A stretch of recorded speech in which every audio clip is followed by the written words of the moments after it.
Hello, my friends, and welcome back to Podcast English Learning. I'm so glad you're here. Let me ask you something important. Do you understand English when you listen to it, but when it's time to speak, your mind just goes blank? You know the words, but somehow they don't come out. If that sounds like you, don't worry. You're not alone. Many English learners face this exact problem. They can watch movies, listen to podcasts, even read books. But when it's time to speak, it feels impossible. So why does this happen? In today's episode, we're going to talk about that. And more importantly, I'll share 5 simple tips to help you start speaking more and speaking better. And here's something special. In this podcast, I speak slowly, clearly, and naturally, so you can shadow with me. That means you can listen, repeat, and follow along with my rhythm and voice. Let's begin. Now let's get into something really important. You see, understanding English and speaking English are two very different things. Many learners say, I understand almost everything, but I just can't speak. Sound familiar? You're not alone, and there's a clear reason why. When you understand English, you're being passive. That means your brain is just receiving information. You might be listening, reading, or watching. You don't have to produce anything. You simply need to recognize the meaning. But speaking is active. It's much harder.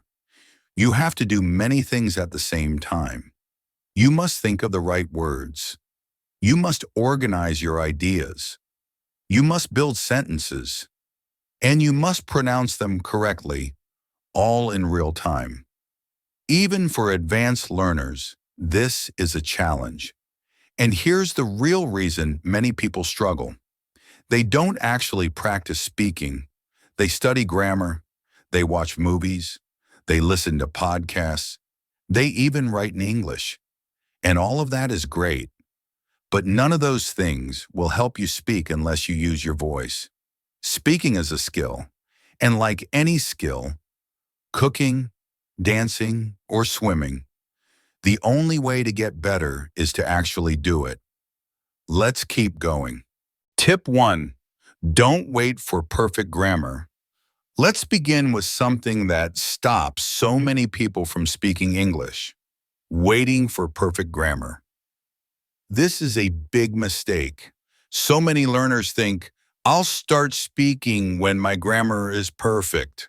Or, I need to study more first because I don't want to make a mistake. But here's the truth. You don't need perfect grammar to speak English. You just need to be understood. That's it. If the other person understands what you're trying to say, then your English is already working. Let's take an example. Yesterday I go to the park. Now, is that perfect grammar? Number. The verb tense is wrong. It should be went, not go. But do you understand the meaning? Yes, you do. And that's what matters. Think about children. When they first start speaking, they don't know grammar rules. They say things like, me want juice, or I know like this. Is it correct? Number. But do people understand them? Yes. And over time they improve because they keep using the language. You can do the same. Making mistakes is not a failure. It's proof that you're learning. It means you're trying. You're using English in the real world.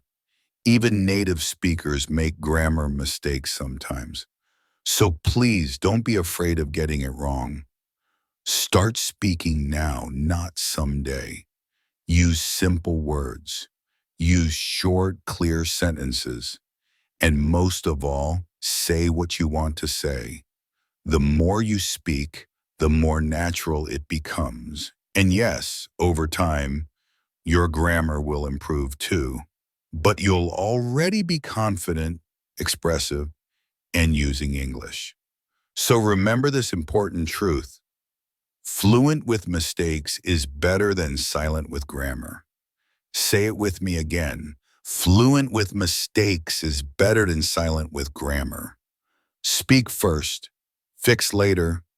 You've got this. Tip 2. Learn chunks, not words. Now here's a tip that can totally change the way you learn English.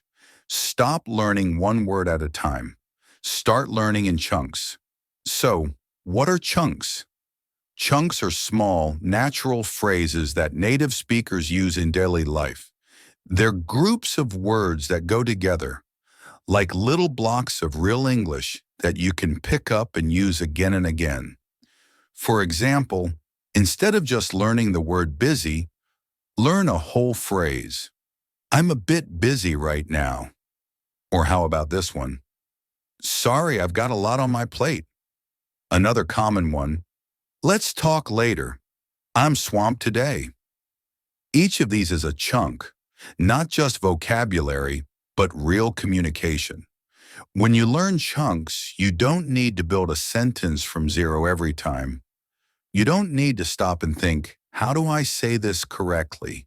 Because the phrase is already in your brain, ready to go.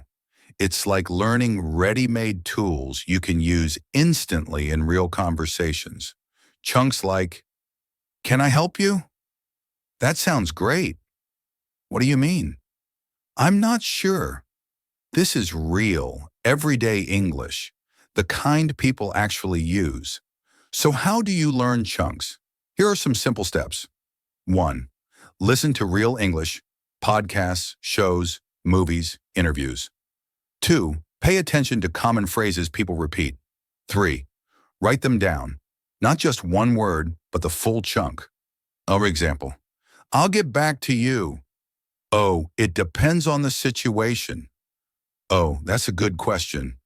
4. Say them out loud. Repeat them again and again. 5. Use them in your own speaking. You can even record yourself and listen back to check your fluency.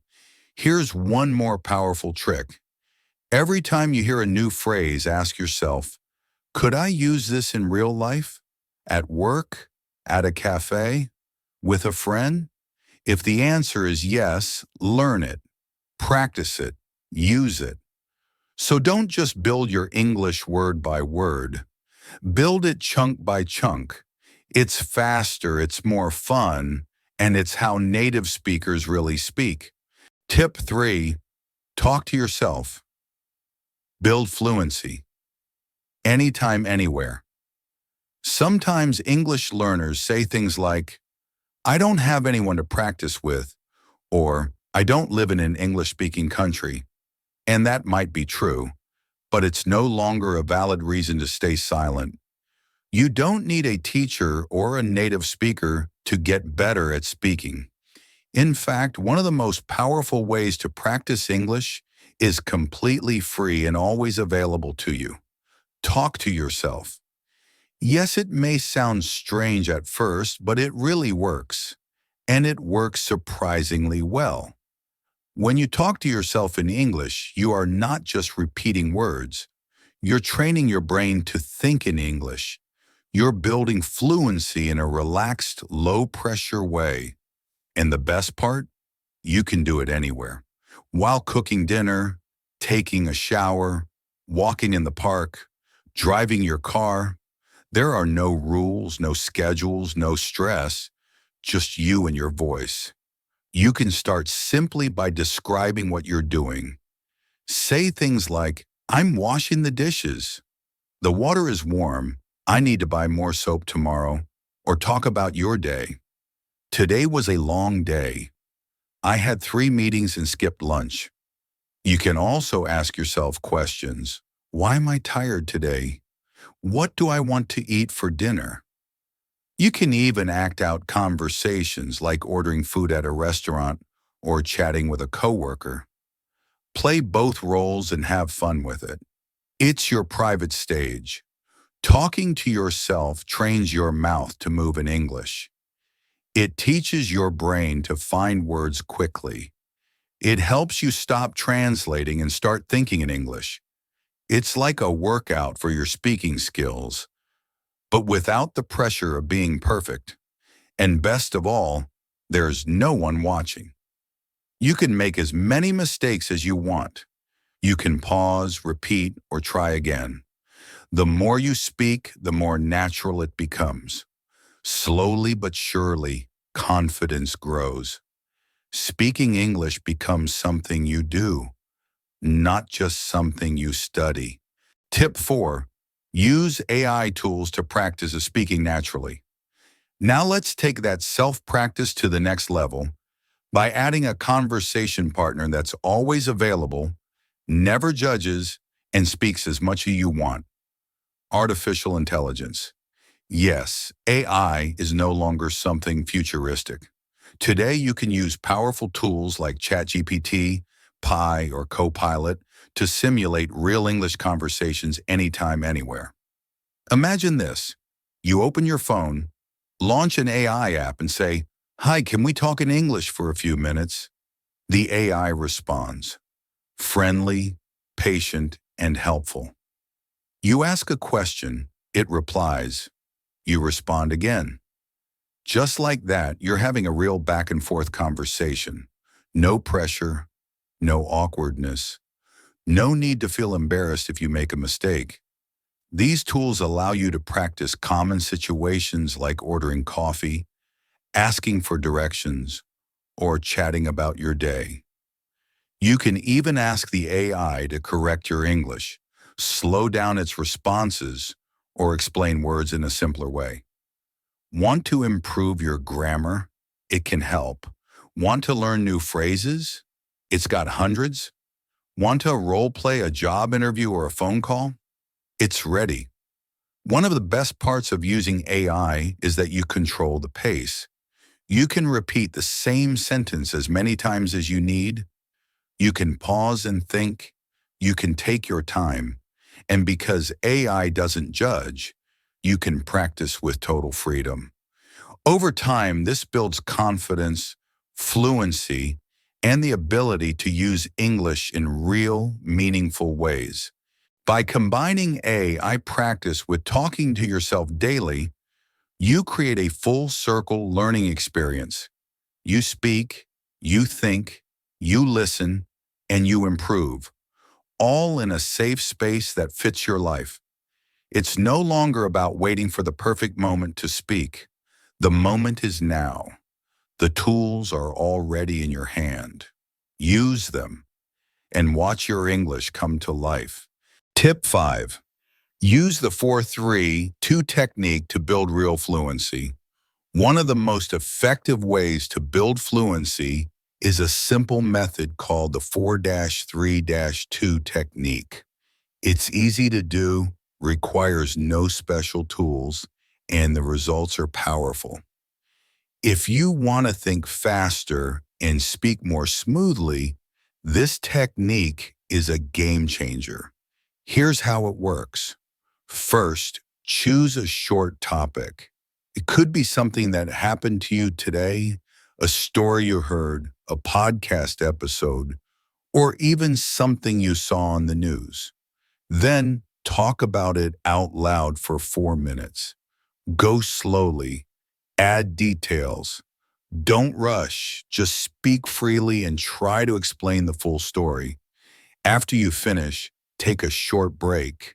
Then tell the same story again, but this time in 3 minutes. Now you'll need to organize your thoughts a little better. You already know what to say, so you can focus on making it clearer and a little faster. Finally, tell the story one more time, but now in just 2 minutes. This time, the goal is to speak as smoothly and fluently as possible. No long pauses, no hesitation. By now, you know the words, the structure, and the meaning. You've practiced it twice already, so the third time should feel easier and more natural. This technique works because you are repeating the same content multiple times. And every time your brain gets more comfortable, you stop translating, you stop overthinking. The sentences start to come out more automatically. This is exactly how real fluency is built, through repetition, clarity, and confidence. You can even record yourself each time. When you listen back, you'll notice the difference. The first version might be slow and uncertain, but the final version, it will sound clearer, faster, and more confident. And that's something to be proud of. Tip 6. Take one sentence and say it many different ways. Here's another great way to train your fluency and flexibility in English. Take just one sentence and practice saying it in many different ways. This simple habit teaches your brain how to play with language, add detail, change tone, and express different ideas, all with the same basic structure. Let's start with a basic sentence like, I went to the store. Now let's expand it little by little. Add some detail. I went to the store yesterday. I went to the store yesterday to buy some bread. I went to the store yesterday because we had no food left at home. Next, change the emotion or situation. I had to go to the store again. I forgot something. I went to the store, but it was already closed. Guess what? I went to the store and saw my old teacher there. Then play with the grammar. I'm going to the store now. I've just been to the store. If I had gone to the store earlier, I wouldn't be hungry now. You can also change the subject. My sister went to the store. Nobody went to the store, so we ordered food online. These small changes train you to think quickly, use grammar naturally, and express yourself in different ways. You're not memorizing, you're creating. That's fluency. So today we learned something important. Many people understand English, but they still can't speak, not because they're not smart, but because they don't practice speaking. Real fluency comes from using your voice every single day. Don't wait for perfect grammar. Don't stay silent. Just speak. Even if it's simple, even if it's messy, you'll grow. You'll improve. You'll surprise yourself. This is your journey and you're doing great. So keep talking, keep trying, and most of all, believe in yourself. I'm proud of you. This is Podcast English Learning. I'm here with you. Let's keep learning together.